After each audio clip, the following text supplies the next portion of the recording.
ഇങ്ങനെയൊക്കെ അൺമാരീഡ് ആയിട്ട് നടന്നാൽ മതിയോ കൂട്ടുകാരാ? ഒരു കല്യാണമൊക്കെ കഴിക്കണ്ടേ? അതെ, അതിനെക്കുറിച്ച് തന്നെയാണ് ഞാനും ആലോചിക്കുന്നത്. ഈ അൺമാരീഡിൽ നിന്നും മാരീഡിലേക്ക് മാറാൻ ഒരൊറ്റ യെസ് മതി. ആരുടെ? പെണ്ണിന്റെ അച്ഛൻ്റെയോ? അല്ല, പെൺകുട്ടിയുടെ.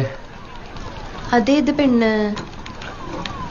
ആ പെൺകുട്ടി ഇപ്പൊ എന്റെ തൊട്ടു മുമ്പിലിരുന്ന് എനിക്ക് CV റെഡിയാക്കി തന്നോണ്ടിരിക്കുക. ഓ ഐ സി. നീ എന്നെ പ്രപ്പോസ് ചെയ്താണോ ഇപ്പൊ കേട്ടെ? കേട്ടിട്ടെന്ന് തോന്നി? എനിക്ക് കിട്ടാവുന്നതിൽ വെച്ച് ഏറ്റവും വേർസ്റ്റ് പ്രപ്പോസലാന്ന് തോന്നി. എനിക്കെന്നല്ല, ഏതൊരു പെണ്ണിനും. ഇടക്കിടക്ക് പ്രപ്പോസൽസ് ഒക്കെ കിട്ടാറുണ്ട്. അപ്പോ ആ ഉണ്ട്. കിട്ടാണ്ടിരിക്കാൻ മാത്രം മോശമാണോ ഞാൻ? എനിക്കും കിട്ടാറുണ്ട് പ്രപ്പോസൽസ്. ഓക്കെ, കൊറേ. ആയിക്കോട്ടെ.